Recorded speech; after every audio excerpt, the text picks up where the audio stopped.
very political D&D game, and if you do too, I bet there have been instances where you just want some kind of system to kind of organize what the players are doing. And when I say players, I don't mean the player characters or the players at the table. I mean the political players, the movers and shakers in your world. And eventually you come to a point where you need to know, lore-wise, this country is richer than that country. Mechanically, what does that do? How does that change the outcomes of the game? And the more into the weeds of a political campaign you go, the more you end up wanting to build little systems or find systems that let you sort of organize all of those political movers and shakers into mechanical terms. And I have done this. I have run political campaigns almost the entire time I've run D&D. I tried for a little bit back when I played Pathfinder First Edition to run a couple of campaigns that were not terribly political in nature, and I kind of fell out of love with it. I eventually sort of just wanted to give up on the whole thing. And then I realized that I could take my love of stuff like Game of Thrones, like political intrigue stuff that I was into at the time, and I could try and put that into D&D. So I made a new plot line, a new campaign, where the king had died and had lots of sons. What's going to happen now? There's going to be a war. How's it going to play out? I don't know. And we used the Pathfinder domain system for it. Later on, we went and played 5th edition. I loved 5th edition. I loved swapping over to it. The system was so much simpler. It called out to me. And we started playing D&D 5th edition, and then I eventually felt the clarion call of running another political campaign.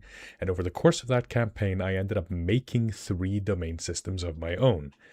And one of them was really bad. One of them barely existed. And the third one, we never really got into until we started the 3rd political campaign just a couple of years ago. And that is the most complicated one I've made so far. In fact, it's a bad system. I am here to tell you how the system works because I get asked to make this video all the time. But I am not recommending you do what I do. This is a bad idea. The system I like the worst, the system I like the most, is the worst one of the whole lot. Welcome to Mystic Arts, where I am going to show you my terrible domain system. My name is Daði. I'm a professional writer and director, and I've been DMing for a little bit, over a decade. How y'all doing, folks? Welcome to the show. We're live on a Tuesday. That's unusual. We were thinking about going live yesterday. We ended up not. And now here I am. I sort of got stuck in the weeds of editing yesterday. I was working on a new video. And we figured we could go live today. I say we. That makes it sound like there's 2 people in my head, but I'm also talking about my girlfriend and the producer of the show, AB. Hi everybody, how you doing? If you're new to the streams, there's usually a bit where I just sort of talk about what's going on at Mystic Arts, give a little status update on everything happening at the channel, and I talk to chat a little bit before we get into it. If you're watching the VOD, there will be a thing for whenever we actually start getting into the spreadsheet. Go skip over to that unless you want the status updates. Then hello, welcome.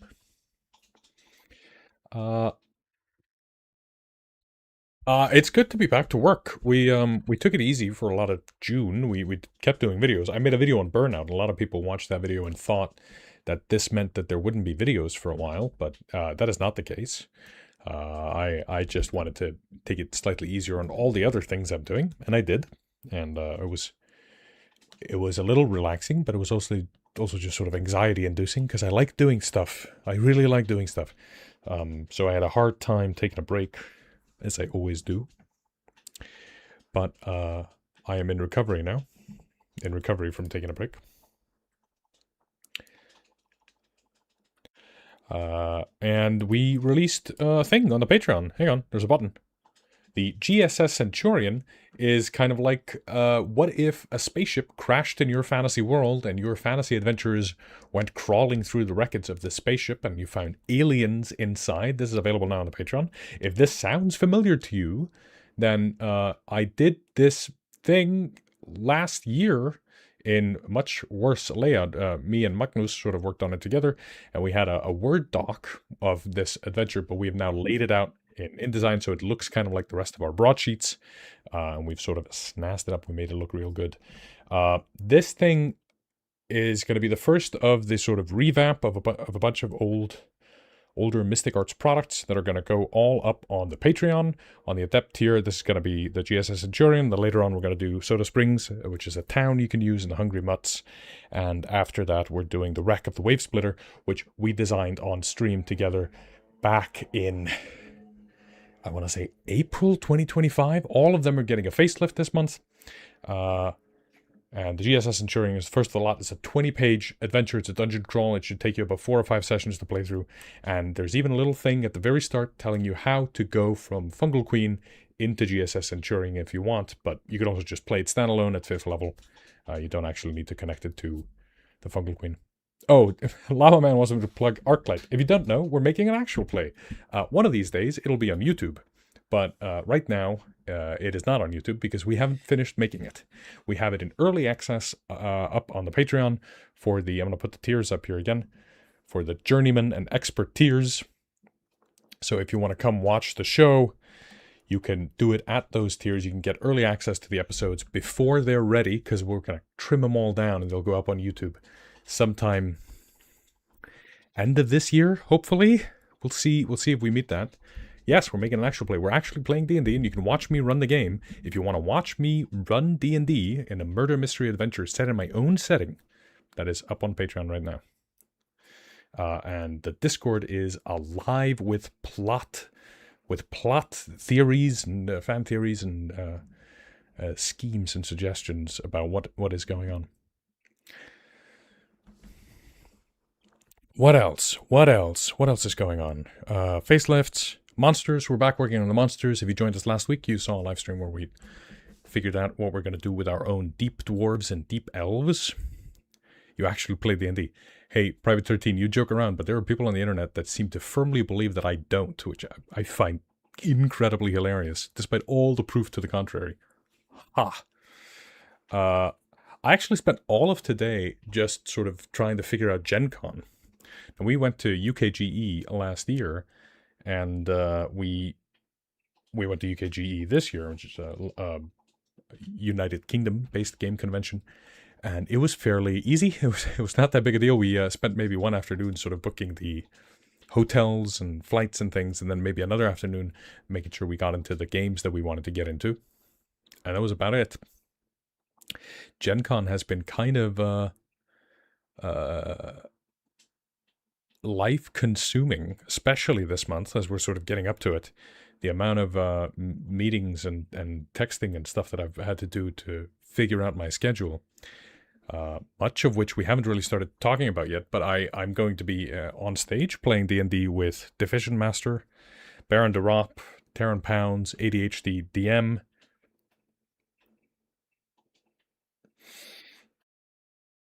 and now I'm forgetting someone else. No, me. Yeah, that's all.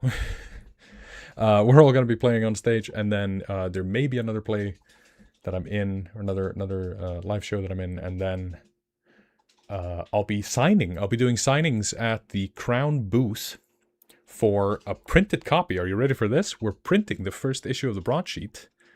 We're still working out some of the details, so, fingers crossed.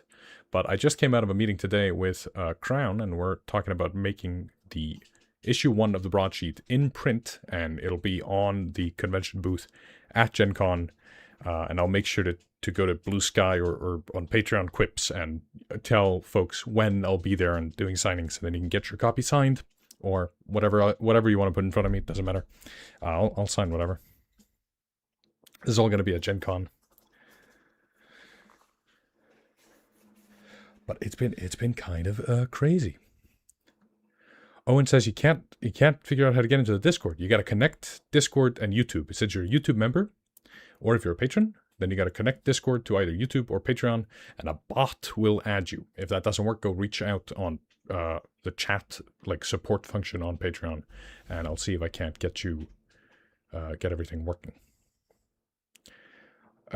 I need the issues on details on the signed issue number 1. The issue number 1. So the way print works is that pages need to be divisible by 8, not counting the cover. So that meant that we had to add, I think, 5 pages to the first issue. Either that or cut 3. And no way am I cutting pages. So we added more content. There's now At the very back, there's a behind-the-scenes section with early concept art, sort of sketches of the original character roster we did for the broadsheets to sort of get the outfits right. Some sketches of what we think the Obsidian Palace looks like to get it ready for the cover. All of that stuff is going to be on there, along with little notes on how I worked with our artist, Brimrun, on all of that. And once I know when I'm at the booth, I'll make sure to let you know. And Llama Man, you'll I assume I'll see you there, and I'll come sign your copy. Yes, so that's very exciting. This whole Gen Con thing is kind of blowing my mind. The scale of it is sort of fascinating. I was looking at maps of Indianapolis trying to figure out exactly how it's all going to work. Kind of mind-blowing. Hey, that's awesome, Mergen.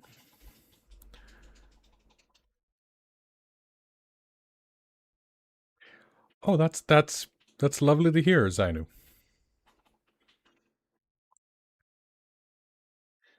I do not have details on when the signings are, Owen, but they'll be at the Crown booth. Crown C. Oh, hang on. I clicked a button, and now I'm huge. Am I huge for everybody else? I think I just zoomed in. I am just zoomed in. Whoa, that's weird.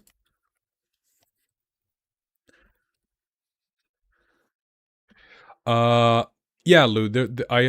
We're trying to set up an online store for the scale to window. There we go. There will be an online store for the broadsheets in print. We just haven't set one up yet. They'll be launching, and the early copies will be on Gen Con, available for folks who are there. And then at some point later, we'll figure out how to do, one, more issues if we can, and two, how to set up the store. But that all depends on how the first issue does, and really it all depends on how things go at Gen Con. We're just going to do a tiny print run to begin with, because these things can get really expensive really fast. So we're going to do a tiny little print run. We're going to see if people are interested and if it merits doing more, doing a whole thing, getting all the broadsheets printed. That'd be great. Yeah. Hey, get. If Lamman brings me a copy, I'll sign one for you, Lou.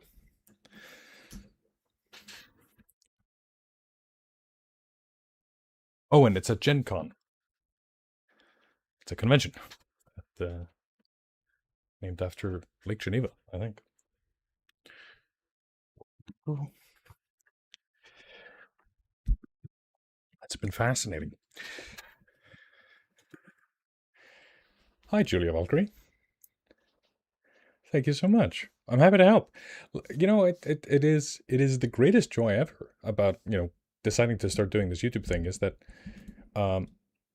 specifically like helping folks, or like knowing that there are people out there who are playing the game right now, and that I had some little part to do with it. Before I started YouTube, I made a hobby of inviting people who had never played before, of finding people. This is probably what, not this week's video, but next week's video might be about this. About finding people who are like a little bit nerdy. They're not D&D nerds. They're not like World of Warcraft nerds. But you find people who are on the sort of, they're kind of nerd curious. They're allies of the nerd sphere. And you're like, I think I can get this person to be interested in D&D. And what I would do is I'd connect groups of people like that sort of vaguely knew of each other. And I'd bring them all together and I'd teach them to play D&D. And I was their first DM. I was probably the first DM for 30 or 40 people. And I took great pride in that. And for a lot of people, they bounced off it, probably because they didn't like the way I DM'd, or they didn't like reading the textbooks, or whatever it was. They didn't like fantasy, or they didn't like fighting orcs. I don't know. But some of those people, maybe about 10 of them, became dungeon masters and started their own campaigns. And now they text me about their players who are starting their own campaigns. And I feel like I'm a DM grandparent. There are groups out there of people who do not know me. They only know me as their DM's first DM, right? They don't know my name. They don't know who I am. And they're playing D&D right now. And I'm so happy that is a thing that exists, and getting to do it, like going on YouTube and getting to do it with more people, helping more folks. Biggest joy in my life. Just so great. Getting to be the grandpa DM. Alright. Do you want to have a look at a spreadsheet? Is it time? It's time for me to transmogrify. Because once I transmogrify, there's no going back. I will show you this spreadsheet. And you will all realize, without a doubt, that I do in fact play D&D. No, that I am in fact deeply autistic. Or, no matter what else, I am Daði the Dungeon Guy. Daði the Dungeon Guy. Daði the Dungeon Guy. Daði the Dungeon Guy. Subscribe to Dillhorne. D&D rules. Daði the Dungeon Guy. Welcome back to Smash. Clearly agile, sneaky, intelligent, powerful. I'm on the bed already. Team members 5 seconds. Daði the Dungeon Guy. Alright, here it is. This is the thing, folks. This is the third version of a domain system I have ever done. And after having sort of done a version of it that kind of needed a spreadsheet, but not really, I made a version that didn't need any spreadsheet at all. And then I thought, what if I do a third version and it only works on a spreadsheet? And that's just what it is. You know, I just accept the fact that what I'm making here is a deeply nerdy endeavor. And that is about all I can do. So I made this monstrosity. This here is the county that my players control. It is called Loggers County. They got elected here sort of in under curious circumstances. They arrived in town to find that the county commissioner had been murdered, and the deputy commissioner was 90-something years old and desperately wanted the players to take over the domain. They got a vibe check. He was like, this is a good group of folks. They should probably run the show because I won't be here very long. And indeed he wasn't. I rolled a D100 every day, every in-game day, to check whether or not that guy would croak. He did so on a 100, inspired by Chutney, I believe, from Critical Role. So I set up this thing, and it didn't look like this when we started. This is the sort of current version of it. I don't have a backdated version. And you can see here there are a bunch of folks already taking a look at this thing. That is because if you go in the description of the video right now, and go into that description, you will see that there is a link next to my terrible domain sheet. You can click on that link, and then you will be able to watch along, and you'll be able to see what I'm doing.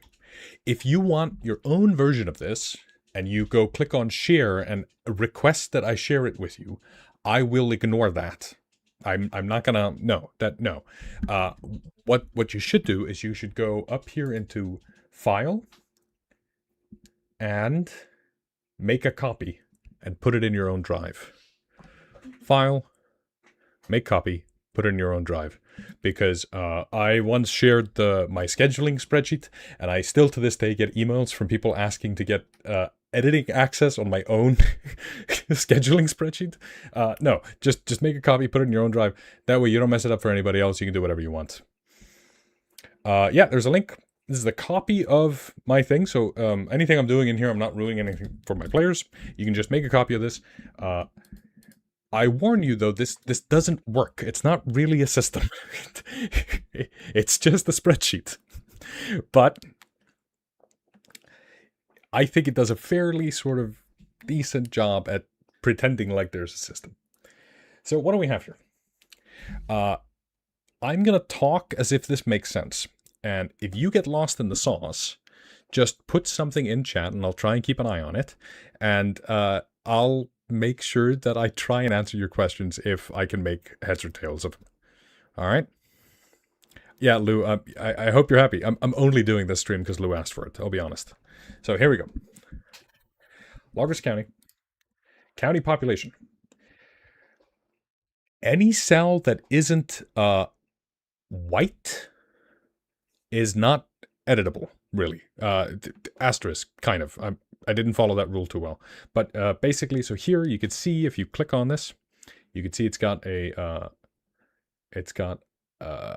equation in it, and that equation is taking all of this column, and if this column says population, as in if the A side says population, it looks at the B side and takes that value and adds them all together. Sum if, right here, right? That's going to tell us the population. This is a name. That's just, you can write whatever here.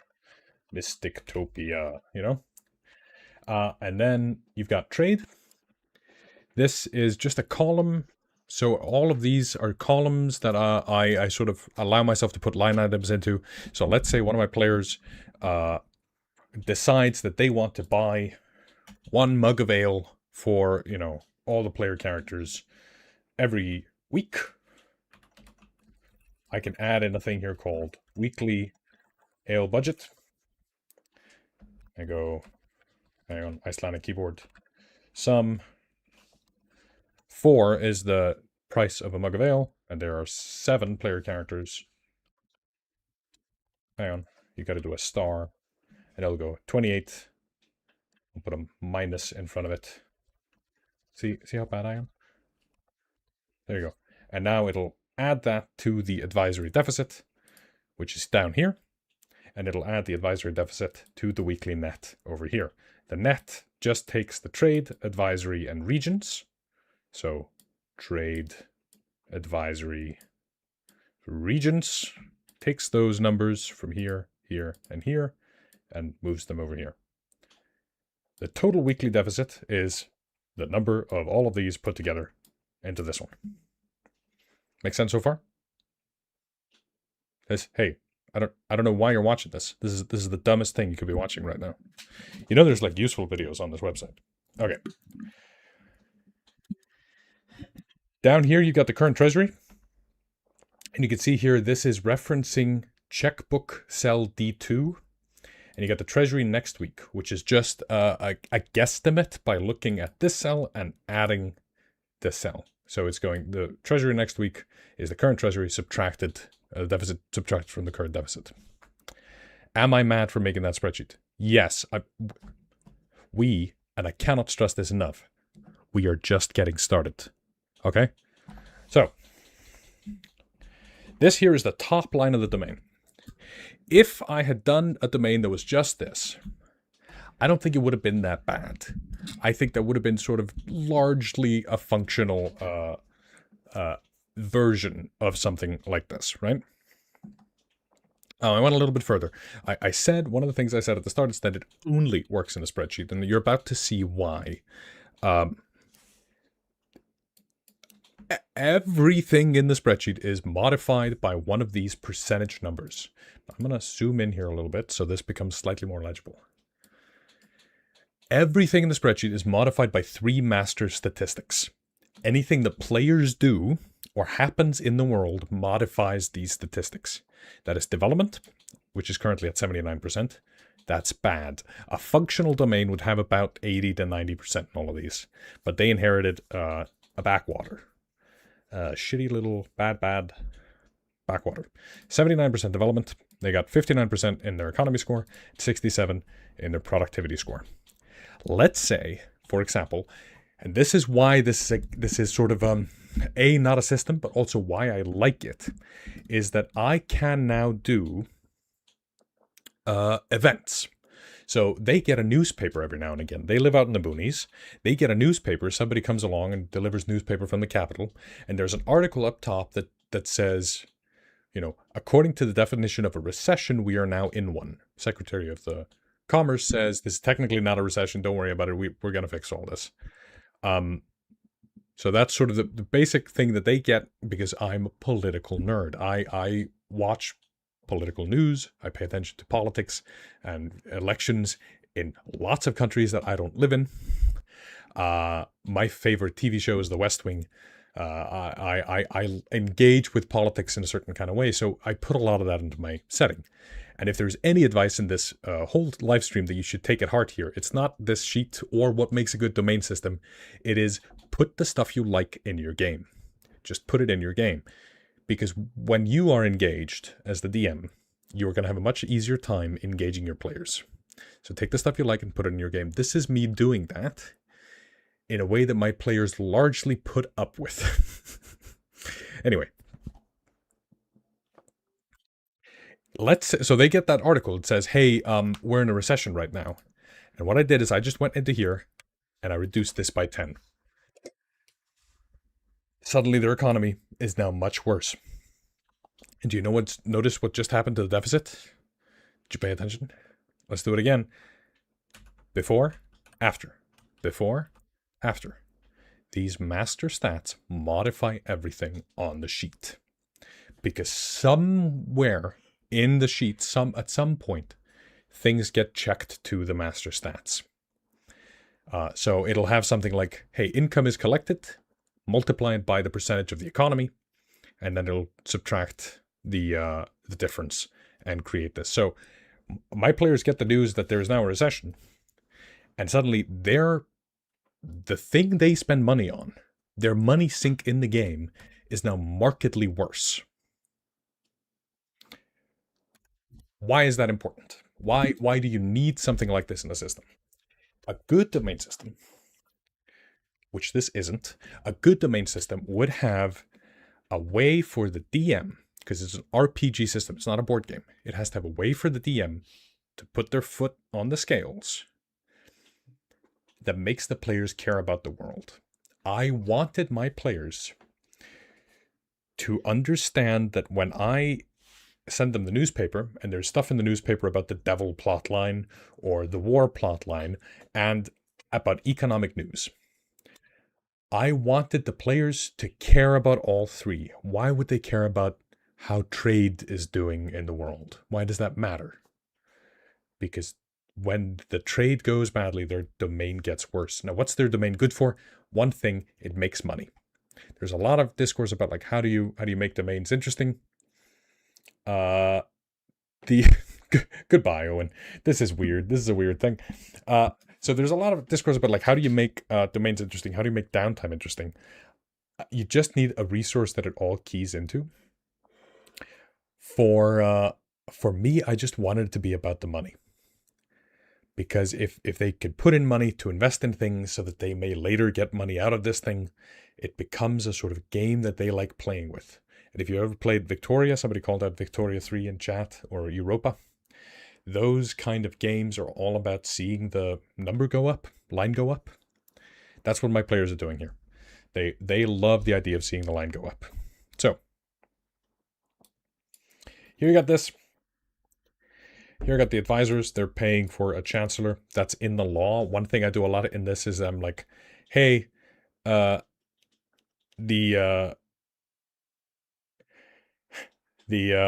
law demands certain things to be, costed. So they have to do that.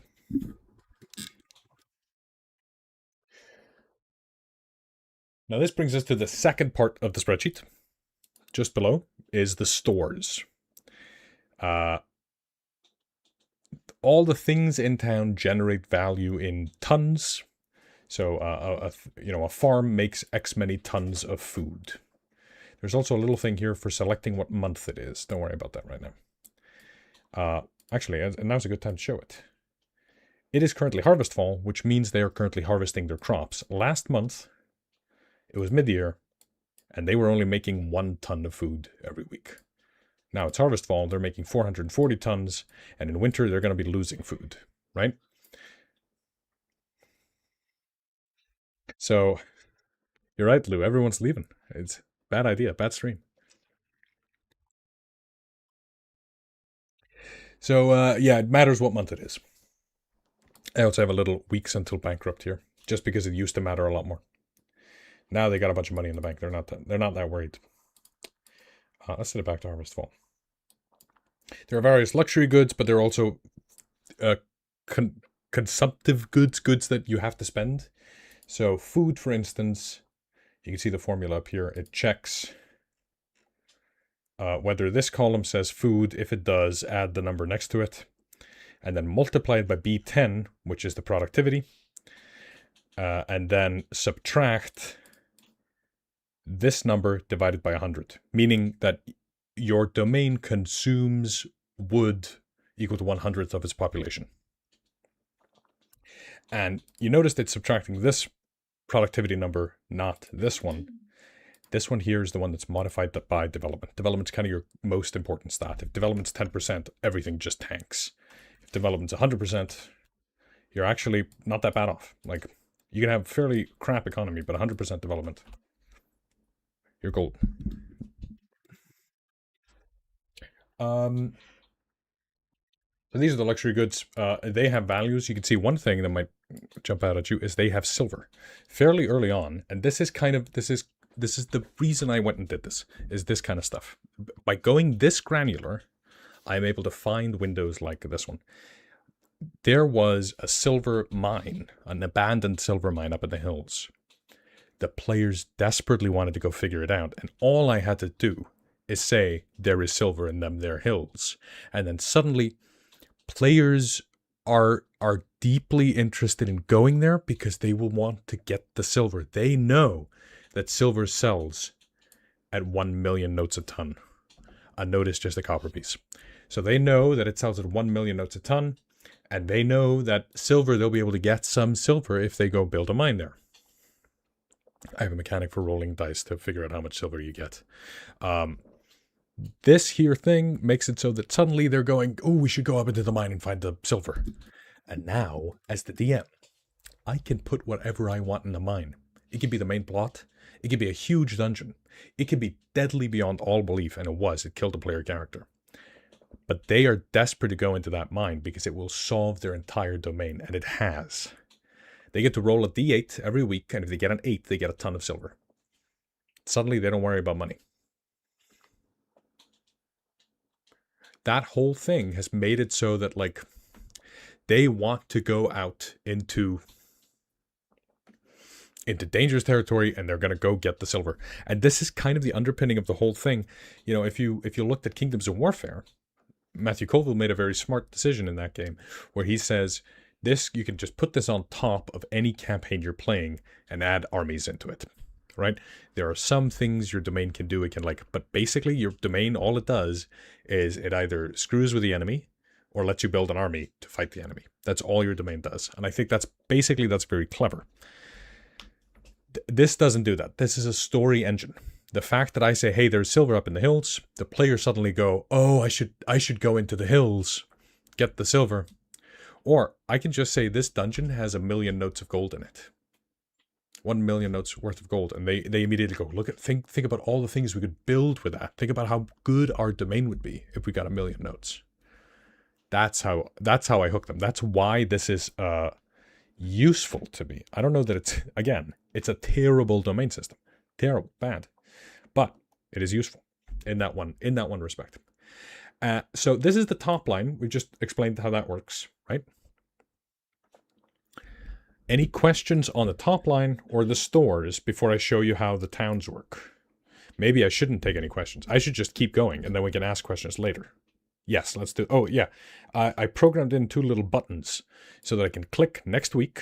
And when you click next week, what happens is these numbers, the weekly change number goes into the stores now number. That's it. I click next week. It'll run a script and then break the engine. All right. I can't run it. I can't run it. Anyway, that's what it should do. Otherwise, you can manually. The reason stores next week is here is because that way I can just stores now and I just write in what it says in next week.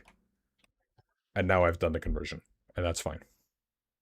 So here's the town. This is Rocheport. You can see Rocheport loses 183,000 notes every week. All of these numbers are weekly. These are all weekly numbers. It's got a population. It's got a settlement size.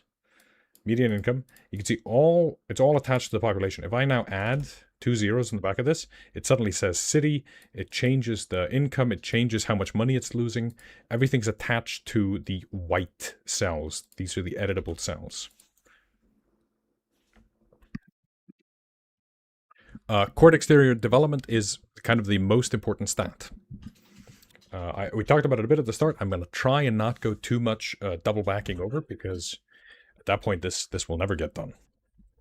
But basically, I could show you here. Look at the settlement deficit here, 183,000. If I go and take the development, set it to 1%, you're going to find that this is now 7 million. Because it has tanked the economy and the productivity. Development represents how many roads and bridges and things there are.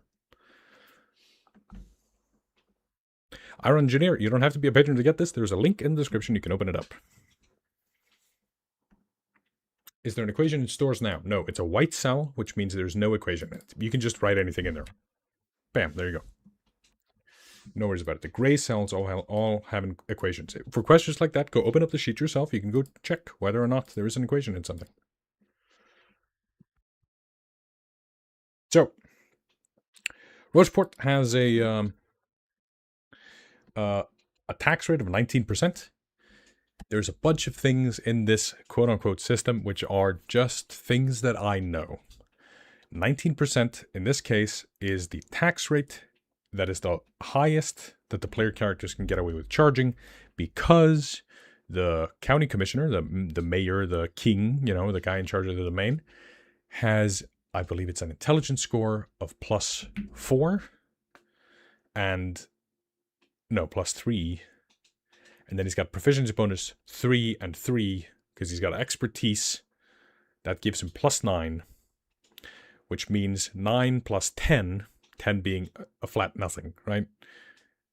He can't fail unrest checks. So I can show you where that comes from. Tax rate 19% is basically tied to the leader of the county. Count wouldn't be wrong, but this is sort of a more modern setting, so he's the county commissioner. So if you go to lookup, which is down here at the bottom, down here at the bottom, it says lookup. You can go in there. That's kind of where the rules are. At some point, I thought I would write this up, but I'm not doing that. You can scroll down, and you can see at unrest 0, stability rolls have a DC equal to the tax level -10. So every turn, every week, he has to make a stability roll. And yes, he's got expertise in taxing. He got it in his origin story. He's got an expertise in it, which means he adds a +9, I think it is, and he cannot get lower than 19. Or rather, he can't get lower than 9, and the DC is 9. So he automatically beats those rolls. If he were to put it up to 20, he would have to make a stability roll and get higher than a 2 on the die. If unrest goes to 1, the DC becomes the tax level. So the DC would become 19. He's still got a 50-50 chance to succeed that. If it becomes 2, he has to make that check with disadvantage. Unrest is basically like exhaustion for domains. It's got 6 levels. At 3, production is halved. At 4, half your taxes. At 5, you do nothing. At 6, there's an army of revolutionaries. So he can get away with putting it at 19. He can't put it higher because he doesn't have a bailiff's office. So Rocheport only does fishing or only exports fish. Yes, Rocheport has 1 settlement focus. As a village, it is allowed to have 2, and they are currently trying to build a harbor, but they can't because they don't have access to the water yet. So they have decided to start a project to dig a hole and make the river mouth navigable. By doing that, they are... This is the river mouth project. And they've got a lot of progress left on it. I'll explain these in a second. But yes, that is kind of the goal. So if they had... let's say they had 900 people, this would become a hamlet, and they would only be allowed 1 focus. 2, 1, 2, 1. This is derived from their settlement level, which is 2. So a village is settlement level 2. Again, we go to the lookup table. Village is 1,000 people or more, settlement level 2. That means you have 2 focuses that you can do. It means your tax inefficiency is -2. So their actual tax rate is 17%, not 19%. That's how they get their income tax. And then their total expenses is derived from this big list over here. We'll save that for a second. Settlement focus. This is their kind of main thing. So a town just does a thing. A hamlet does one thing, a village does two things, a small town does three, large town does four, a city does five.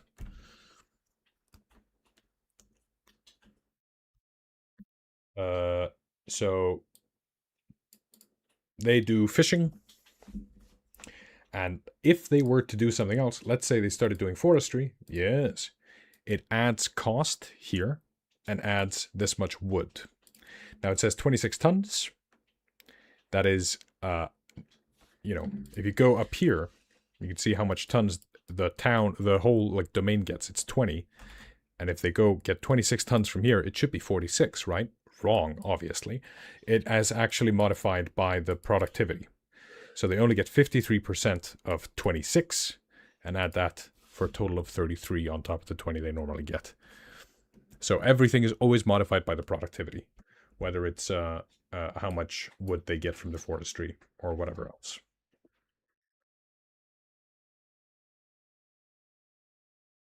I cannot believe there are still people watching the stream. All right then, carrying on.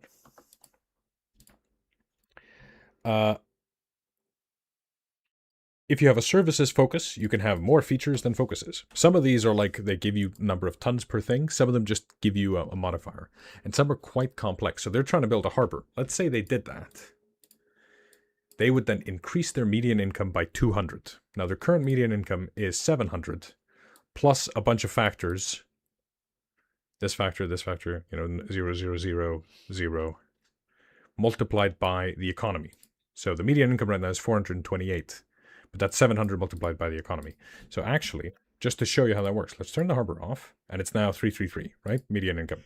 If they had 100 development, 100 economy, they would have 707 because their economy is actually a +1 because of a modifier they have. Don't worry about it. I can just set it to 99. So they should now have 700 because it's multiplied by the economy. But their development is 79, their economy is 59, and it's thus 333 notes.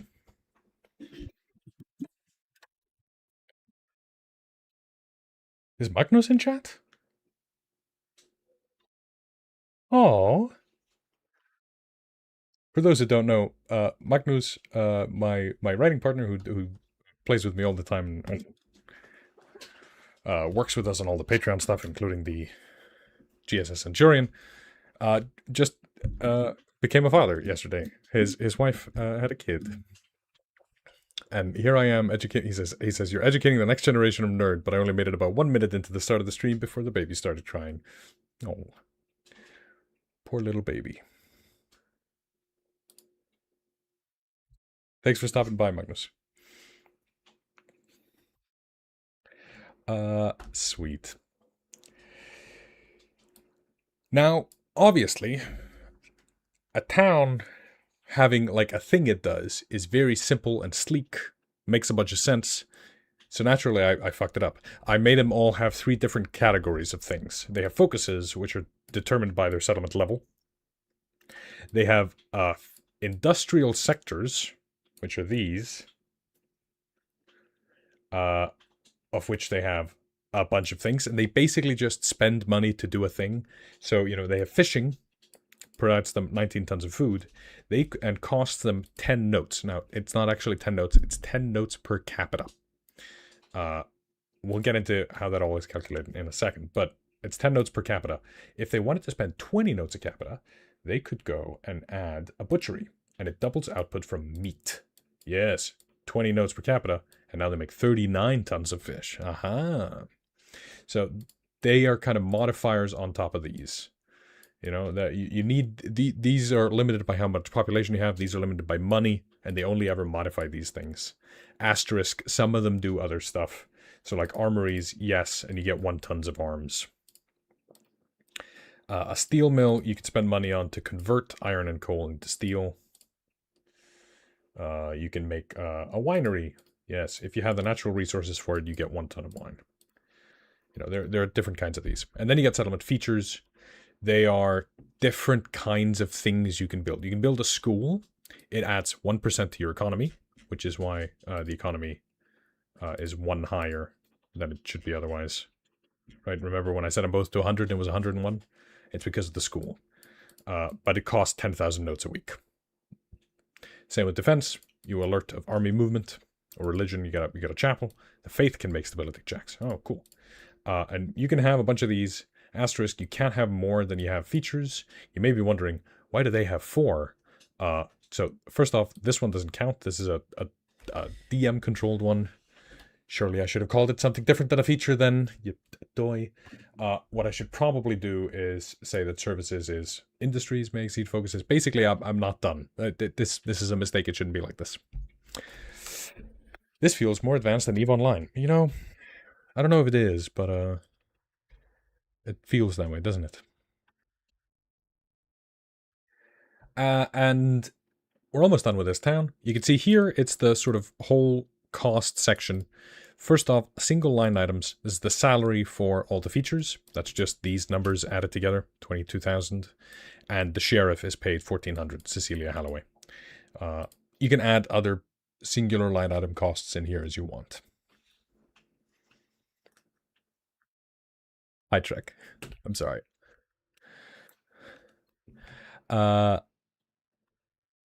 Coach down the man. It's in the description if you want it. How do I decide when to cause a change in the main numbers? If it's like a major domain thing, or if the players do something. At one point, the players built a road. I'm like, hey, that's going to increase your development. At another point, I was describing a town being like sort of inert, and the county commissioner went, hey, while everybody's spending their downtime making magic items, can I just walk around town and hang out with people and help them out with random jobs? And I was like, yeah, go ahead and roll a die. He got like a 30, and I was like, okay, let's increase economy by 5% right now. Like, they're my dials to sort of make it make sense. So if the players are up to something, or they're doing something that I think should make sense, or if a war starts in a distant country, I am allowed to change these numbers. That is what they're for.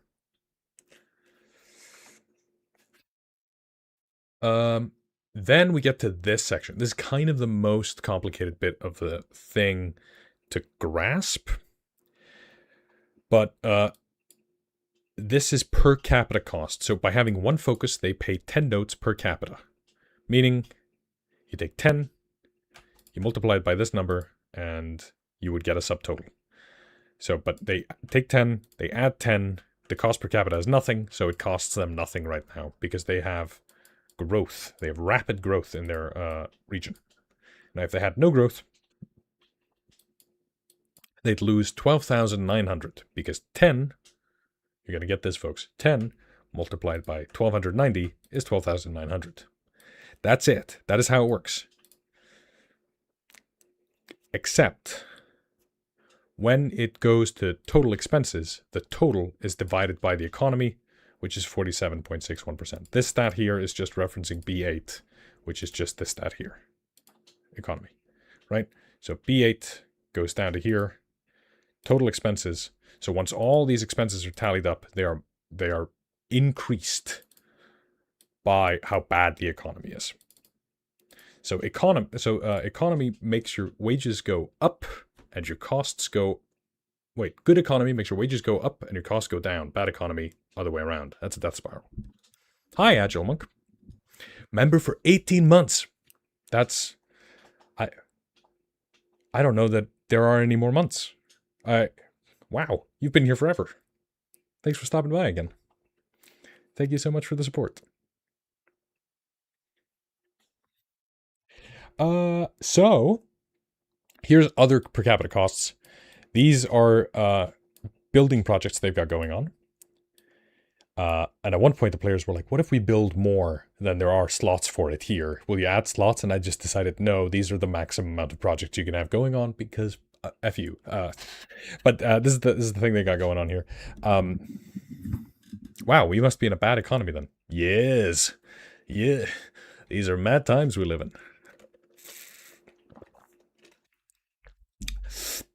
Here, you can see these projects. Actually, let's do the first two. The first two are laws that one of the player characters passed at the start of the game. He's a member of parliament. He's a chancellor. And he passed the County Commission Act, County Cultivation Act. And that meant that the government now had to pay welfare and give tax exemptions to the poorest people. Good stuff. great politics. However, it has meant that they are now saddled with paying that bill when they are running this. I appreciate you, Agile Monk. So they're now saddled with paying this bill. These numbers are defined by the average income. If this were to get to be like, 5,000, this would just become 0. I don't know why this one's not referencing it. Oh, and this is based on the economy. Okay. Neat. I don't know if that's a mistake or not. Is it always that way? Oh, no, that is a mistake. They're both supposed to be based on. This is also what I mean. People are like, oh, can you publish this system? I'm like, it doesn't work. Like, the spreadsheet is broken. Right, here it works. Okay, neat. So if now the Roachport median income became 5,000, it still doesn't work because I fixed it wrong. There we go. Now they're both 0. Okay.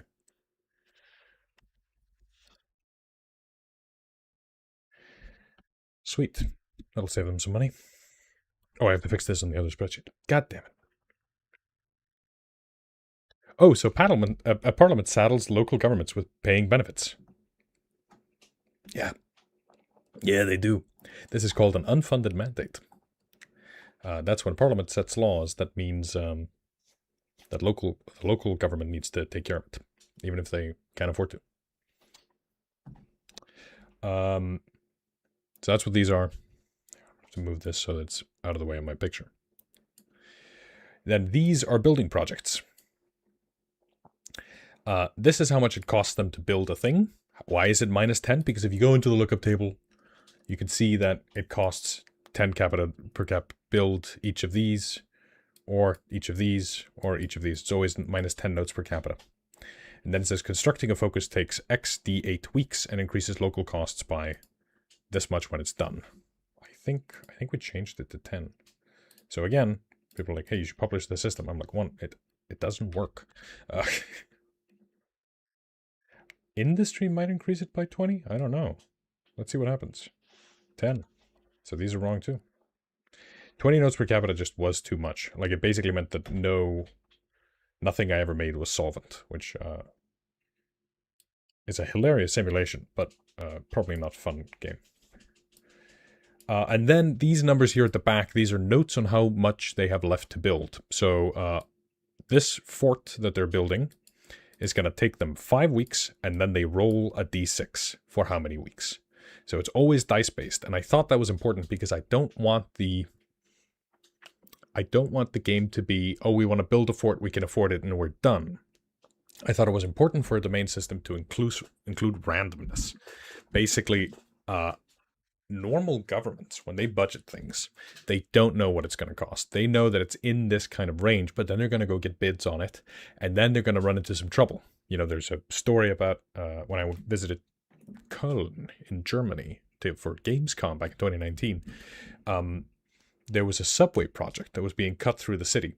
And in the middle of cutting it through, they found a mosaic floor venerating the Roman god of revelry in the middle of their construction project.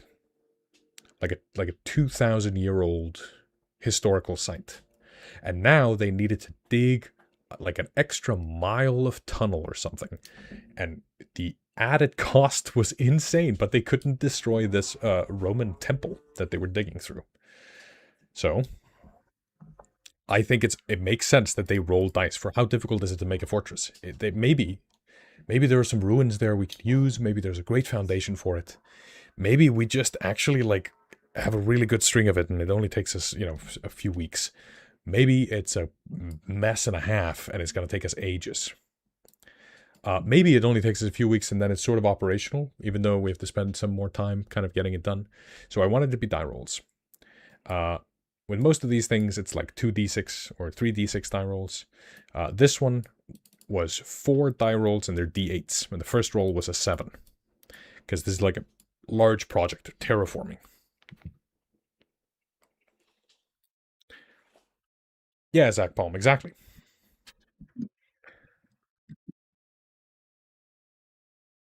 And that gives us the total cost per capita. Now, you may be wondering, why is this one green? That's because the player's company,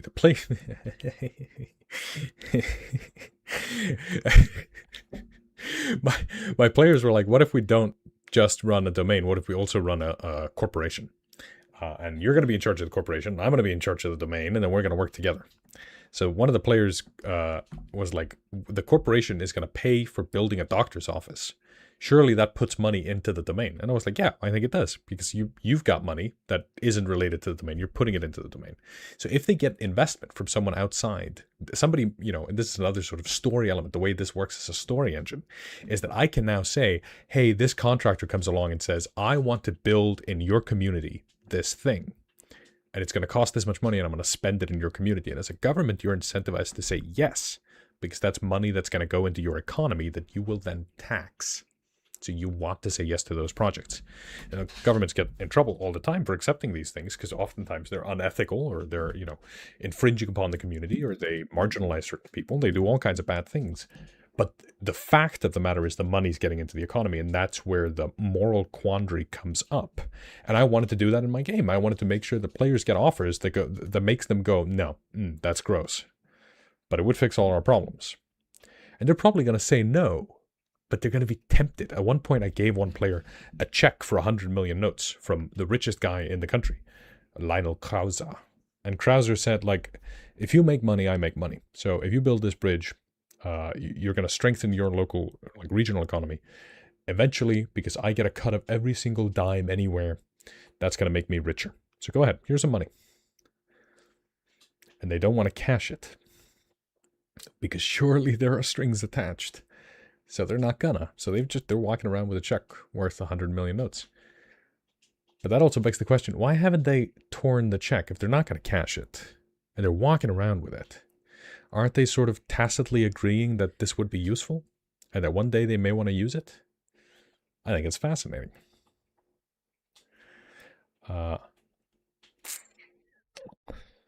So, they get some money put in here. Now, at this point, I have basically explained how it works, right? Here's another town. You can see population. You can see there's a tax rate. You can see there's a little note here that says population increase. The same should be up here. That's based on the growth. If it says growth rapid, 10% population increase.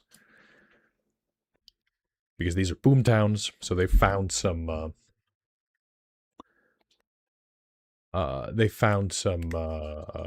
resource here, and suddenly people are flooding in.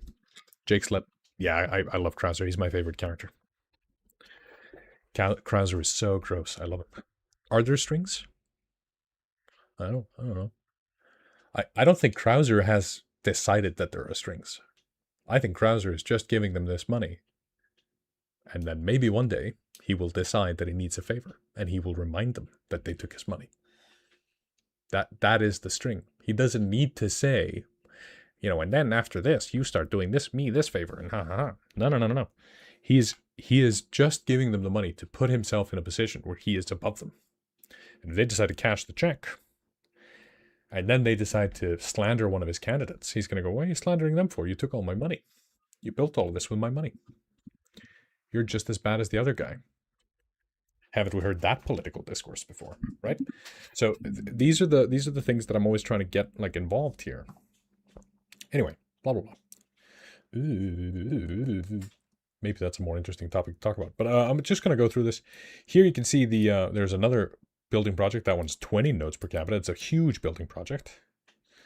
You see they're building all kinds of stuff. Here they've got spot for 2 focuses, so they've got forestry and farming. And look at how much food they're producing from their farms. Good golly. That's going to basically cover them for the rest of the year. Soda Springs, tiny little hamlet. Still losing the money. Utopia, this one I was like, oh, let's do a special mechanic. This one's going to generate 0 tax income, but you can't run it at a deficit. So they kind of have this sort of half-attached commune of anarchists who are sort of interested in an alliance so long as it helps them feed their people. And they've been able to get them to build some stuff for them. But they're represented here, and it says settlement surplus, but if you go to the top, it says nothing. Produce 0. Silverside, this is the town they settled. I basically just had it cost one of the towns something, then the population comes from out of those towns into this one. And that one's almost making money. And that's kind of it. There's a few more sheets here. There's like a bug tussle sheet. This is the new town they found. This one's doing great. They haven't seen this yet. There's a checkbook, which we just use to keep track of when money comes in, when they, sell silver, what their deficit is.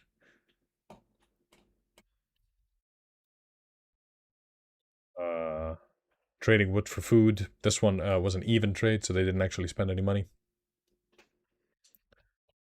Soft power one-on-one. Yeah, exactly. Krauser's all about soft power. He actually doesn't.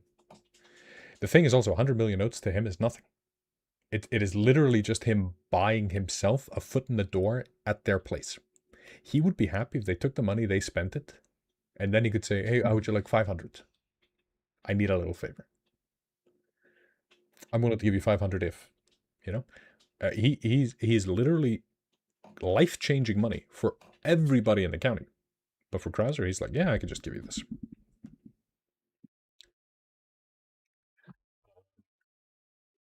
His estimated net worth? I have no idea. Billions, maybe trillions. I don't know. It is functionally infinite, is basically the thing. Because he owns the controlling stake in the richest company in the richest nation in the world. So it doesn't really matter. Like, whatever he wants to do, he can sort of figure out.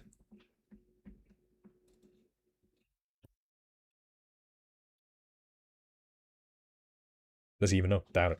I don't know. He doesn't worry about that. Whatever his net worth is, he can always mess around with it. I've got an annual budget thing here. This is for when they took over. You can see the domain was losing 11 million a year. That is sort of the sad state they took over this place in. And they've sort of managed to turn it around. I've got an annual budget. I've got a 10-year projection of if... This is what I showed Ivar, the guy playing the man from Parliament. I was like, hey, you should go out to this county and make sure that they stop bleeding money. Because here's the annual budget. It has frequently been held aloft by grants from the government. Every 10 years, we just give them 10 million notes, and they'd spend about $1 million a year. And then the president signed an executive order because the empire fell.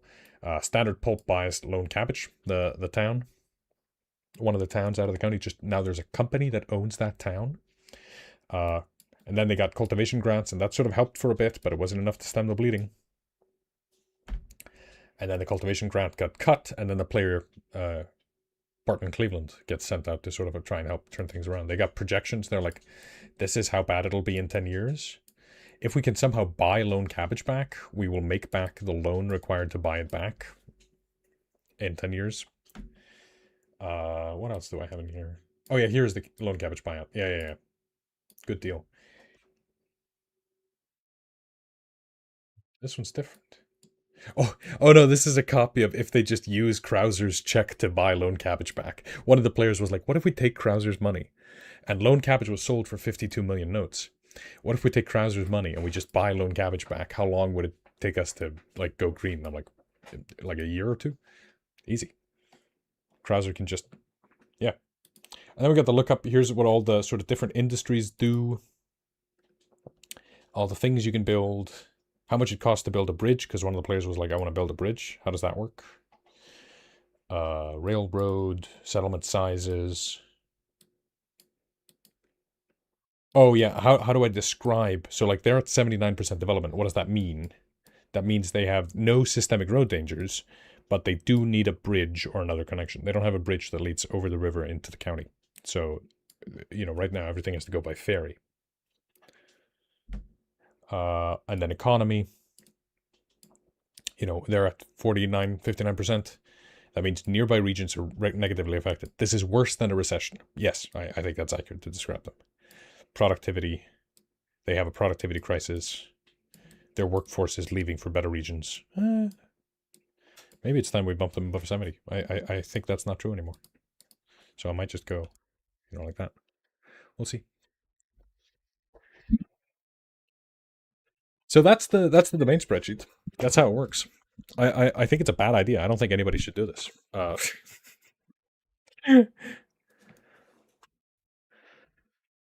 Yeah.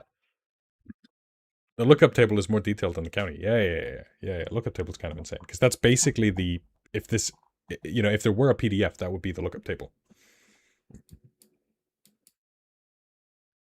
And these are the forts that they're building right now. Kind of crazy. Yeah, raises median income, lowers median income. Yeah, if they get companies in town, Cross Keys, for instance, has a medium corporation. That means it's raising median income. You can get crime that lowers median income. All these kinds of things. Will I make a medieval version? I have been thinking about that a lot recently. Specifically, like last month when I covered this a little bit in Daði's Diaries on the Patreon. Plug Patreon, it exists. And the thing that I keep coming back to is that if I were to do this for a medieval society, I wouldn't want to do the spreadsheet because the spreadsheet is sort of inherently one, like it models capitalist democracies and the way they work a little bit. Some of it is kind of feudalism inherent to the way the towns gain resources, but the fact that it's all about money and all about like specific note values, I don't know. You could totally run this if you wanted to for a medieval system. I don't think there's anything wrong with it. But it's so granular that the discussions that the players would be having in character would be in copper pieces and in tons. And if you do a system like this, it kind of becomes the whole game. It becomes the story engine. But more than that, it also just requires the spreadsheet, which I think is kind of inherently not good. I don't like that.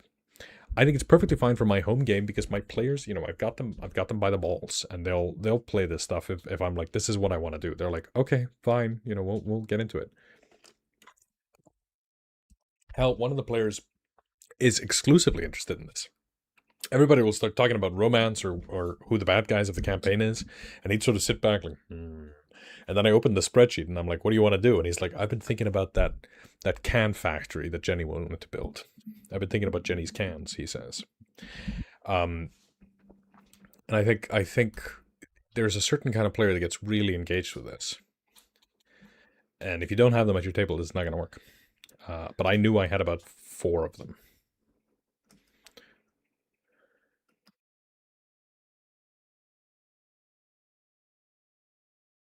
Oh, Llama's giving gifts. Thanks, Llama Man.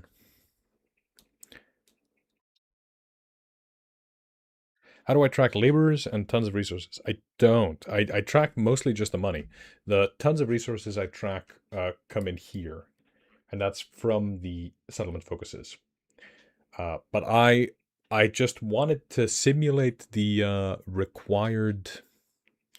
Like the settlement just sort of simulates how much it produces based on the population. So if you have fishing, then there's a lookup table that goes, check the population, check what the multiplier is. That's how much fish you produce in tons. And I did that just by a sheer amount of research. I think I spent a couple of years ago just sort of trying to reverse engineer how that would work, how much, medieval societies consumed of wood and tons and things. And I just did a crap ton of math and sheets and ended up on the numbers that I have. I don't know that they're accurate. I know that they're accurate enough that out of the research I did, I sort of believed in it enough that I was like, yeah, I think this is roughly about it. Considering I still want it to be understandable. I was like, if it requires a spreadsheet to understand, that's fine. That is something I made my peace with, but I still want the players to be able to look at this and go, can we get the modifier up? And I can go, no, but you can duplicate this number by building a butchery. And they go, okay, cool, I want to do that. And the way I pitched to my players is I said, you probably might not ever understand the spreadsheet fully, but I will make sure that you have NPCs that can explain this to you, and I will explain it to you happily. I'll bring suggestions to you. I did that all the time. Would it work on top of Fungal Queen with Dillhorne? If you want, yeah. I mean, I could make a Dillhorne version of this. It wouldn't take long. Is this like a solo game or something? It makes more sense as one. No, this is for my main campaign.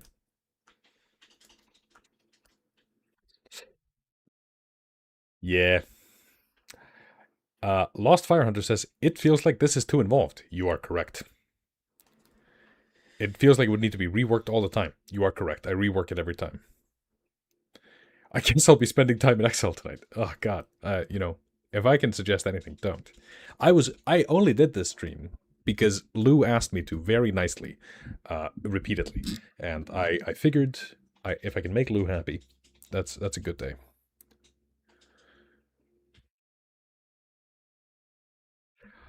Thanks, Gunnar.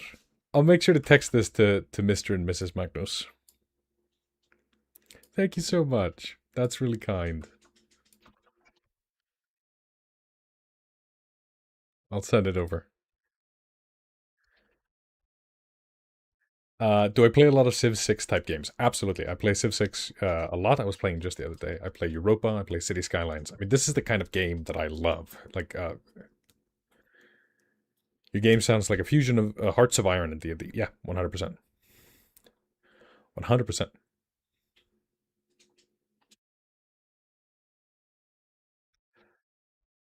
I could show you. I mean, I've gone more insane. Obviously, there are no limits to my insanity. If you thought there were, you'd be wrong.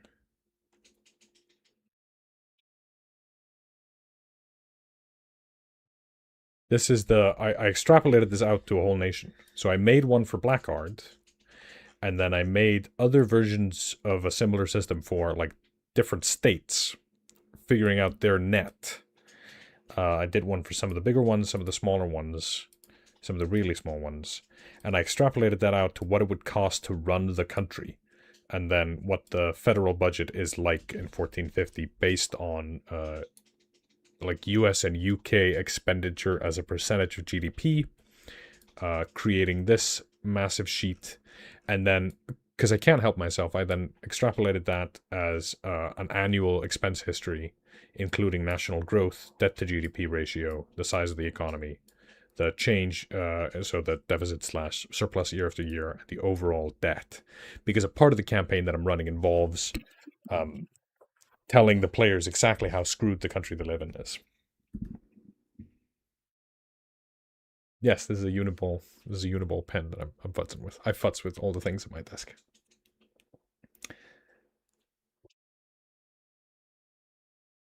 Yeah, Pendragon, go check it out. It's in the description.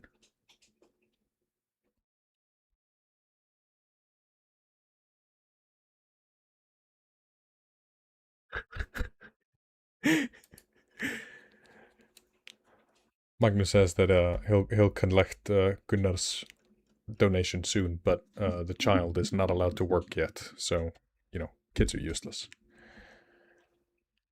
This is sarcasm. Do I prefer City Skylines 1 or 2? I've only played 2 for about a few hours now. I'm not sure. Oh, thanks, Lou. Hey, if you just got gifted a membership, because we have some incredibly generous members, if you just got gifted a membership, make sure to connect to your YouTube and your Discord. You can Google how that works, and then you'll be able to come over to our Discord and say hi, and they will all try and convince you to come watch our actual play, which is available on Patreon. I, meanwhile, will try and convince you to come check out the GSS Centurion, a 20-page adventure I just made where fantasy characters delve into a huge dungeon crawl that is on board a spaceship that came here from a different reality. Including possibly finding the captain of the ship, which might be one of your players from a different universe. Also, there's an AI on the ship called Soka who runs the whole thing, and the adventure is structured around finding her data cores and putting it into the computer as she gains sentience and becomes malevolent, like HAL 2000. So go check out. I'm really proud of this one. If we hadn't just released Fungal Queen, I think this would have been my favorite adventure that we've ever done.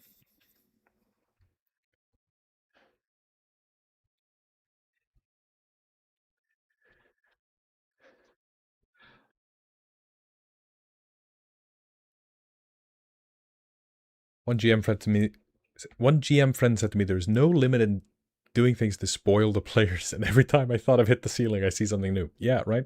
Like I go crazy insane with this stuff. I've been wanting to make a domain system, like a proper one that you can use, one that I can put in a live stream and say my good domain system instead of titling it like this video, my terrible domain system. I I have not done it yet, but I know what I would want to make it be, and it will basically be using stats and abstracted tables, and it would not require a spreadsheet. Wealth would be represented as a number between 1 and 6, or 1 and 8. And you could, depending on your wealth, let's say you had wealth 5, that means you can buy however many armors you want.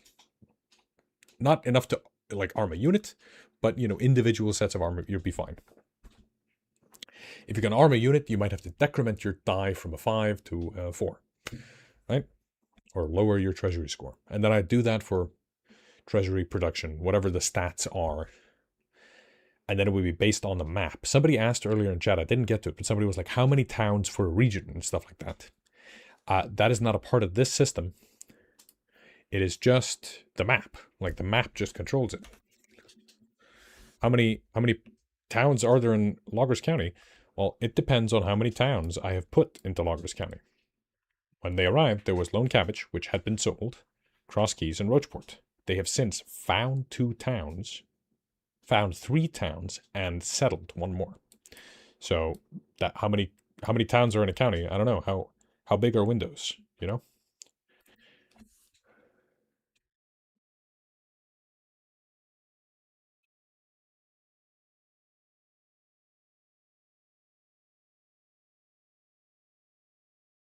If the players get a bajillion monies, how do you limit their magic items or power? You make it difficult to buy them. That is sort of the only solution I have for that. I also just make it so that they want to spend it on things in town. If I give them 10 million notes, or 100 million notes, like I gave the check from Krauser, if they took it and they spent it all on magic items, I would make sure that the next thing that would happen is that there would be a reason they all would feel guilty about the magic items they bought. Because the point is that you use it for the domain. Or I would just say, there is nobody selling 1 million notes worth of magic items. Like, you just can't do that. There's nothing wrong with limiting the scope of the kind of stuff that the players want to do. Is there there's stuff on my glasses or is it on my eyeball? Oh, there it is. Yeah, there's nothing wrong with limiting the scope of the money sinks available to the players. Because if you add domain as a money sink, something for them players to spend all their money on, you should to a certain degree reduce how much they're spending on magic items. This is a sort of lower magic setting.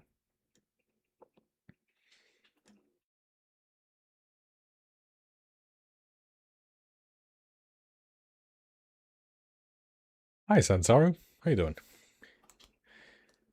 Do I have mechanics for legislation changes, or is that handled in character or by fiat? Yeah, it's in character. Like, one of the players is a member of parliament, and he literally will go to parliament and try and pass laws. I have once done a bit of a mechanic around it. There's one thing. Somebody in chat was talking about how, Daði will do,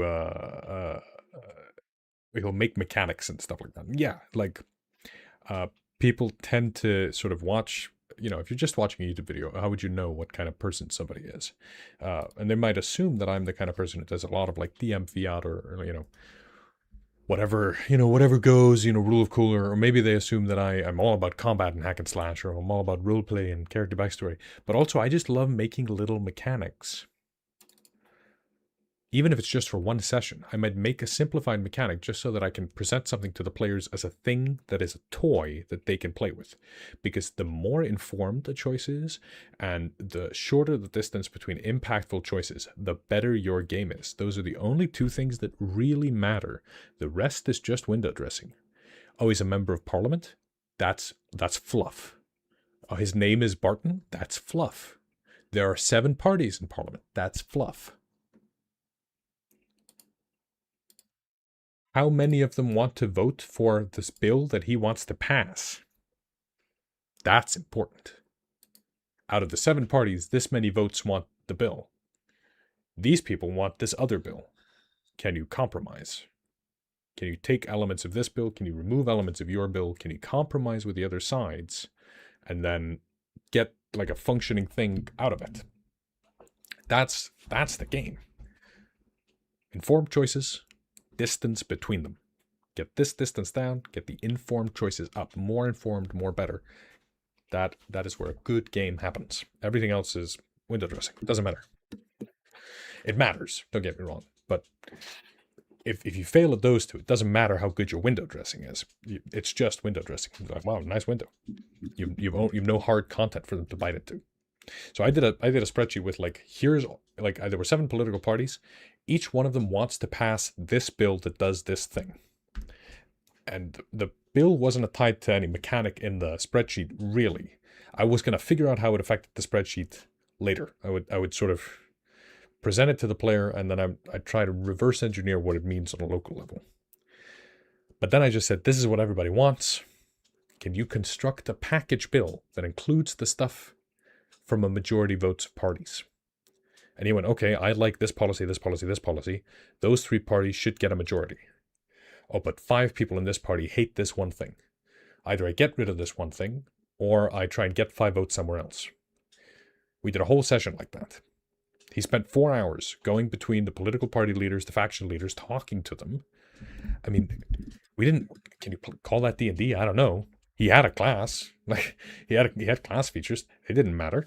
He rolled some skill checks of the same skill, occasionally, but mostly he was just trying to solve the puzzle of how do I get everybody to work together. That's because I had informed him of the choice. That was the purpose of the spreadsheet. If you're looking at why does Daði do the crazy spreadsheet? The answer is exclusively so that I can show this to my players. I could do all of this behind the scenes and be like, trust me, there is a system here. And they go, cool, I spend all the money on nice boats. I'm like, okay, you go bankrupt. Is that an accurate simulation? Maybe, but it is not an informed choice. And that's where the game juice comes in. Right? Does the one player in Parliament take time away in the session from others? We do solo adventures. Anything but my real name. We do they all go, they play as a group, and then we get to a chapter break, and then they all go do different adventures. And I just run for him Parliament.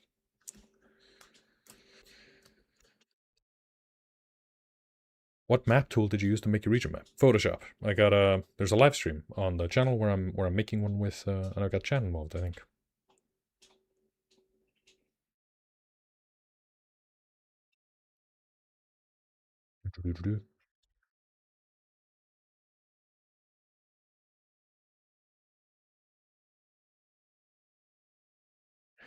Looking at chat here.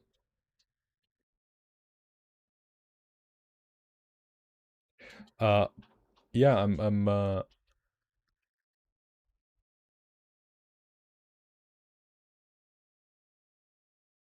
yeah. Yeah, exactly. Laviana Hunter. Yeah. Lavinia Hunter. Yeah, it's all about making toys for the players to play with. You are not there to tell a story. You can tell a story. Sometimes people are like, DM shouldn't tell stories. I don't know that I agree with that. But I don't think it's the DM's job to tell a story. It's the DM's job to make toys, make choices be informed, shorten the distance between informed choices, and immerse the players in the world, right? But they carry a lot of that burden themselves. And they carry the burden of telling stories just as much as you do. Maybe not exactly as much. Maybe, if in a pirate ship style, if you got 6 players, there are 7 shares of telling the story. The DM's got 2 shares, but each of the players has a whole share.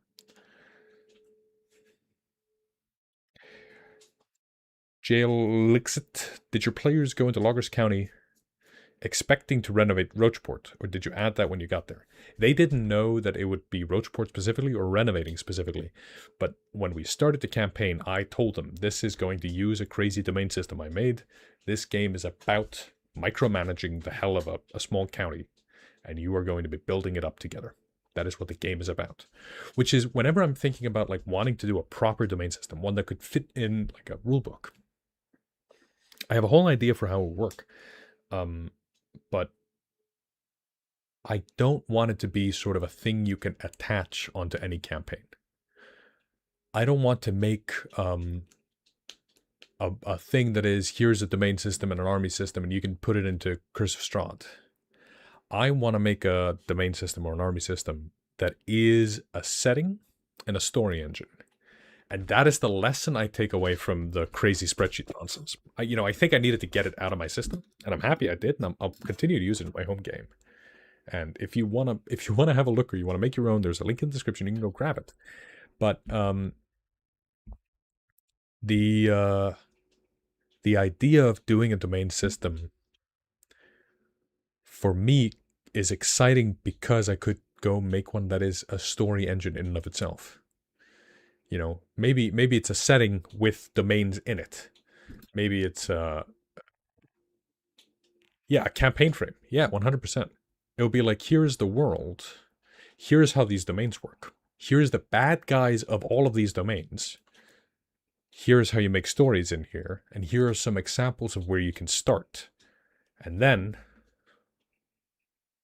it's up to the table, right? So it isn't a campaign that outlines everything, but it's sort of this modular toy box that has a domain system at the center and a map inside that is central to the domain system. The domain system requires the map to be used. And the map has adventures in it. You go to this region, you meet this bad guy. You go to that region, you meet that bad guy. Then you can go to a region, do adventure there, replace the bad guy at the top with a good guy that you like. You can king make them. We're not going to call it that because that's a Pathfinder game. But you make a new king, put somebody in charge, and now you have an ally. Right? And that's sort of how I would want to construct it. But that is, Mystic Art's 5-year plan idea. That is not something that I think is anywhere near the horizon at the moment. Sounds like Birthright 2.0. I think that is exactly what I want. I remember reading Birthright after Matt Colbert recommended it, and being like, this is so close to what I want it to be. It's so close. Birthright. Never heard of that game. It's a second edition Pathfinder.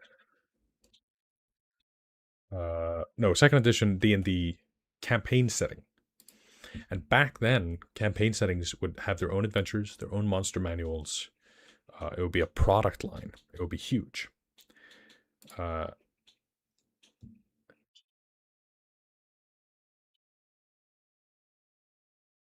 did check out the campaign frames in Daggerheart. They're the main reason I want to play. I've looked at a bunch of Daggerheart stuff, and I find it all curious, interesting. Nothing wrong with any of it. Absolutely not. But the thing that captured me, that made me fall in love, is the campaign settings. And I'm excited to try specifically Colossus of the Drylands. That's the one I want to play. Or run, maybe one day. I have not looked at Drakenheim yet, man. I saw your other gift, by the way. Thank you so much. I'll go make Dillhorne. Listen, it won't take that long. Make a copy right now. It'll literally only take a few minutes. Maybe that's how we end the stream. Birthright looks so good, right? Like, if you had a thing where it's just like, here's an adventure in every location on the map. And then here's how you tie it all together. I don't know. I think that'd be really dope.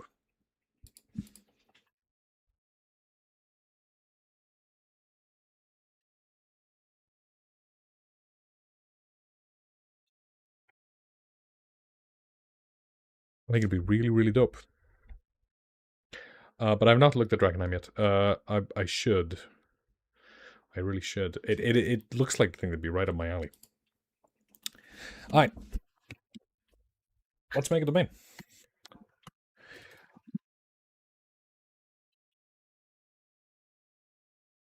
So, now doing one for Bug Tuzzle is kind of weird, because Bug Tuzzle is a town. Oh, thanks, Tess.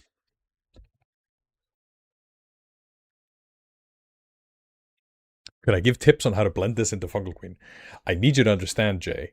My tip with this system is don't use it. If you are determined to use it, then the players have to become mayor. That would be the way to do it. Maybe after they finish Fungal Queen, there's an election and they can run and they can become mayor.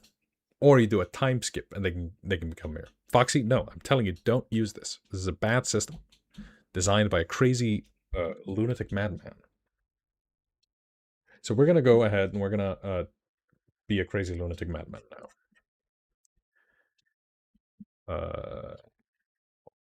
What I wouldn't do for you people. All right.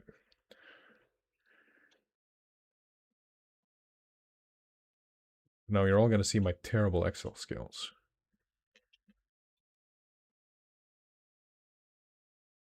Where's this one gray? That don't make any sense.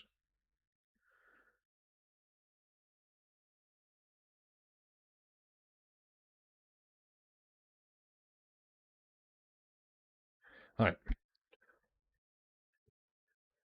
So this is going to be Dillhorne. Hang on, let me open up Fungal Queen.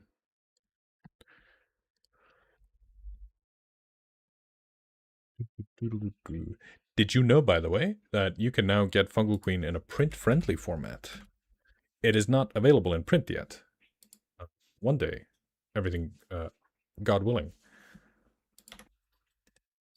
it will be available in print that you can buy, but it is right now available in print-friendly format, i.e. black and white, and the texture on the background pages has been removed.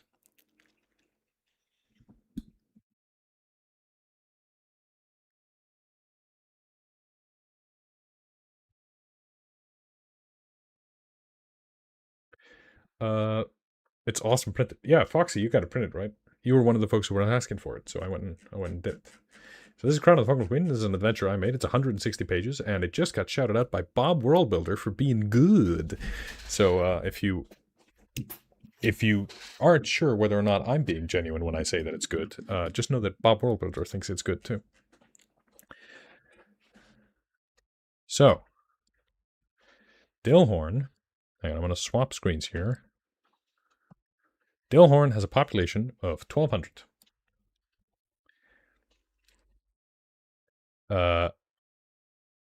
That means it's got 2 focuses. Hang on, I can't see chat this way.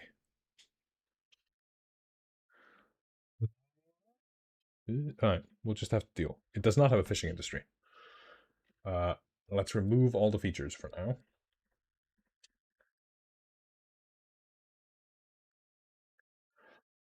And let's remove all of these, because nobody's building anything there.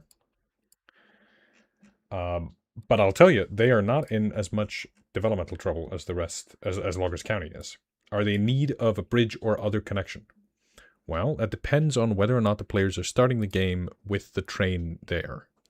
Now, one way you could do it is make the players become mayor, if you want to run this for Fungal Queen. If you you can either do it at the end of the adventure, or you could have the players be mayor and make Primrose Crockett be either their advisor, or maybe you turn her into like a state rep or someone from the state who is desperately trying to keep things together, and now the players are here as well. Or you have her be booted at the very start of the adventure. The players start with the town. But I think what you should do is you should go, oh, I don't know. It'll be fun if you go into the forest, you get money in the forest, and then you bring it back and upgrade Dillhorne. So maybe that is the way to go. Maybe that is the way to go. You get the players in charge early. You know, you finish the Rail Runner quest, you bail Primrose out, and Primrose goes, great, I'll resign. You guys can have this place.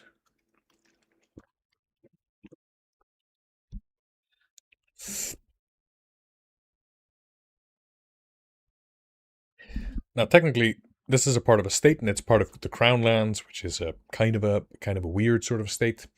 So we're not going to take that into account,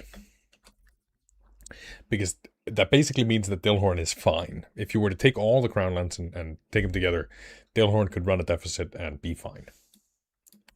So we're just doing it for one town that is a bit odd. That is not what the system is designed to do.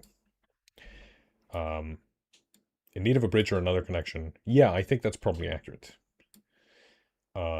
Infrastructure could use investment, definitely. Is there an external investment crisis?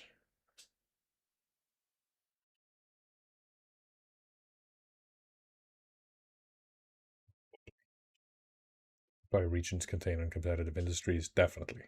So I'd say we're sort of sticking these all at around 80%. I'm going to put it low 80 for, maybe even like 79 for development. Economy, I think, is fairly good because they're fairly close to the heartlands here. They're almost just outside of black card. Productivity, ditto. I'd say we'll probably stick at about 80. I'm gonna remove these here. Oh, hang on. I need to keep some of these data points. There you go. Actually, no, they're not paying for any of these things. Never mind. That is odd. Let's figure out what does Dillhorne have? It has a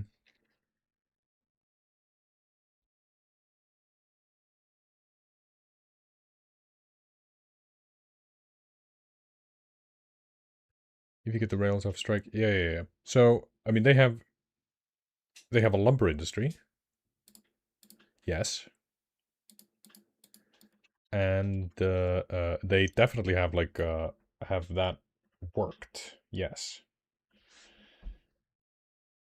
Their tax rate is probably fairly low because I don't think they have expertise in taxes yet. Hilarious statement. Welcome to the D&D stream. Do you have expertise in taxes? Now, you could choose to remove these, because technically that law was passed in the 1450s, 1447 specifically, and the adventure might be placed in either 1440 or something else, but I'm gonna keep it just because I think it's interesting. Median income there. There's a corporation. It's like Standard Pulp is definitely colossal, but the outpost here I'd say is medium. Crime, yes, there's an organized crime syndicate in town that you are inheriting when you get into control of the local town here. There's no good town hall. Yeah, there is a town hall. There's not a local council. Growth, abysmal. In fact, I'd say there's probably like a savings epidemic or a hoarding problem in town that would reduce the overall money that they're making. Policing, basically none, right? Bailiff's office, yeah, maybe. I don't know that it does anything except cost them money at the moment. So I'm probably just going to say no. And then they have space for a second focus. And there is a hunting guild in town, so I think that's how it works. I think we're going to put a hunting guild in here. And you can see they're now losing money hand over fist, which is fairly typical. Now, if they were to get rid of the crime syndicate and get rid of the savings epidemic by some investment, they'd still be losing money hand over foot, and there really isn't a way out of it for them. Except if they start selling the wood they make, but they don't have that much of it, and they'd have to import food. So realistically, we're just going to say that they have, 120 tons of each, something like that. What they'd have to do now is they'd have to wood export equals this, like their change multiplied by their value per ton. So they could make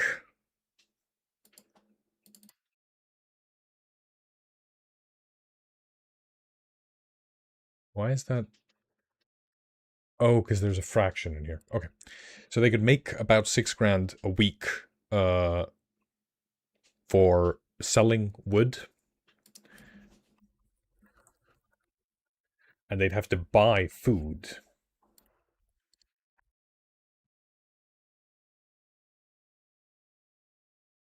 That doesn't make any sense.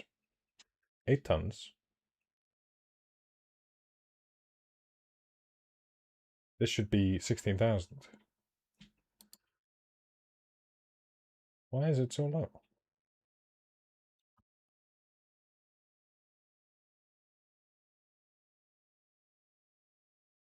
Oh, it's supposed to multiply. There you go. So they got a trade deficit about 10K. Does the rail line impact the sales efficiency? Yes, in that it impacts development. So if they were to get the rail line working again, they might get this up to like 92%, at which point they'd make a little bit of money. That's kind of how I'd run it. I'd basically say right now, you're boned because the train isn't working. And unless you can fix that, you just sort of stay boned. Oh, this I have to fix. 53. Yeah, so if they get this up to 92, which is going to be the good development that they're going to want, and if they lift the strike, you can make a bit of money. That's kind of how I'd run it. I wouldn't go much further into detail for it unless they started making more towns, which is also sort of the point of this, is that like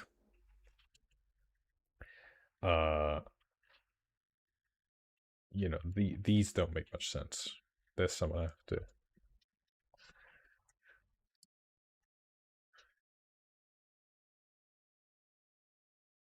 Oh, I broke something. Oh, I poop. Can't delete the lookup. I can delete everything but the lookup. There you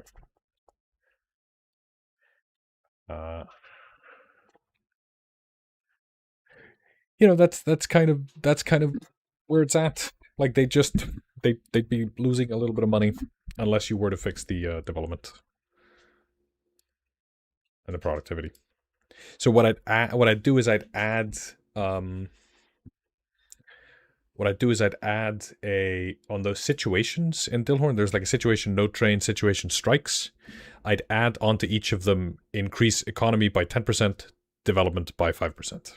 So if you were to do this as basically when you get to Dillhorne, or like when you start the adventure, you're already in charge of this town, or you take over it fairly early, you could then attach onto those situations the strikes and the railway line, plus 5% development, plus 10% economy when solved. That way you could take this sheet that I have right now and make that, make that sort of be a part of the adventure.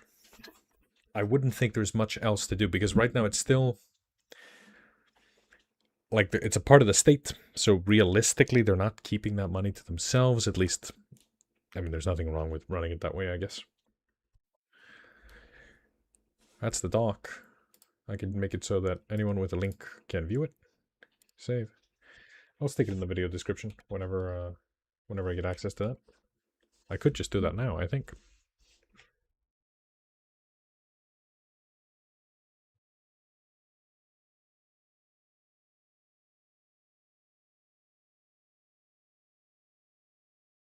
Let's see, let's go in here.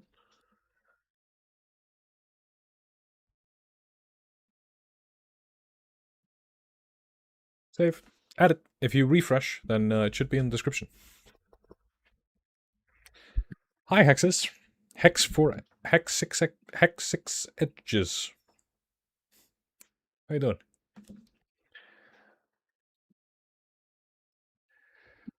So what are we doing? Asks Gabby.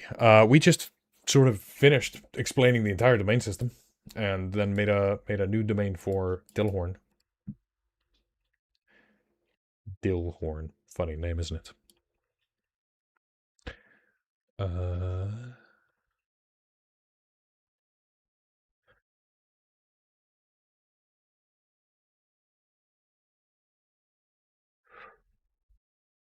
And then I'm sitting here thinking about how to make a domain system that actually works. I don't know.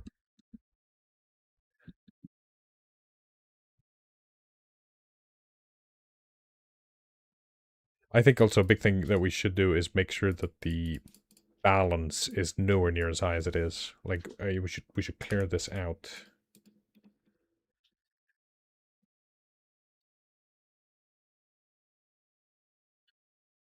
And add a little bit of spice. You say that well, hey, they only have 6 weeks until they go bankrupt. That way there's some juice in when you start the game. You put in your weekly deficit. There you go.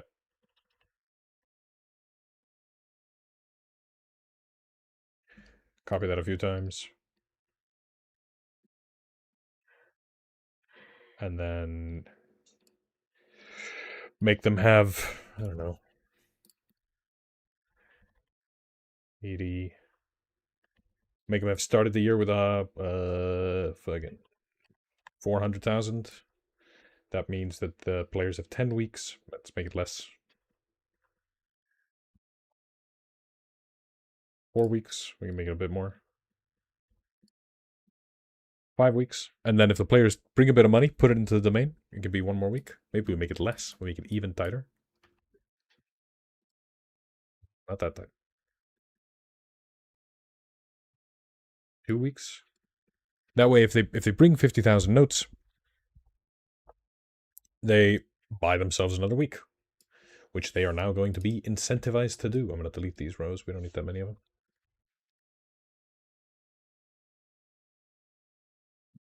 Something like that. I think that would basically sort of make a little bit of a game out of it.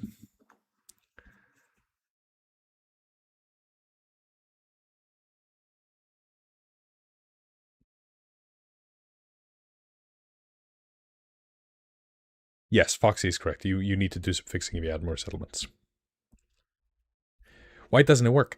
There are parts of the spreadsheet that are genuinely broken. Like, in a way that, like, it is broken in such a way that it's like, if you were to open it and start running it and assume everything is correct and trust that the spreadsheet works, you will find errors that will just not solve themselves. Like, you need to be opening this with a critical mind of going, hang on, I changed this, why didn't that update?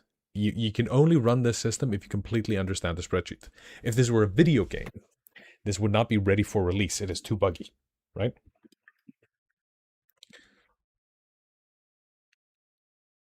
That is what I mean. I also think it's bad. I think it's badly designed. I think needing a spreadsheet to go run a domain in an RPG is bad. I think it's already bad that most people use D&D Beyond to run their D&D characters. I think we should, in an analog hobby, we should be striving towards using analog tools, pen and paper. But not everybody seems to agree with me on that. That's fine. Old man yells at cloud. Too bad I'm using it. Well, Dickens. Here you go. That exists. If any of you folks are coming out to Gen Con, I'd love for you to swing by. I'm doing signings at Crown, at the booth there. We haven't worked out the exact hours yet, but it's going to be at Gen Con. And it'll be for issue number 1 of the broadsheet, which we're hopefully, I think, we'll see, unless there's catastrophic failure. But I think everything is in place now for us to do it in print. So we'll bring copies of that to Gen Con, and I'll be able to say hi and put something in there and put my name in there if that's what you want. If you just want to come say hi and tell me about your game, you can do that too. That's perfectly fine. That's cool.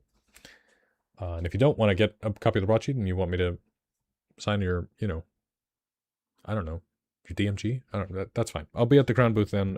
There'll be some dates on a Patreon quip or post, a free post, or on Blue Sky. I'm on Blue Sky. You can find me there, and I'll make sure to post about it.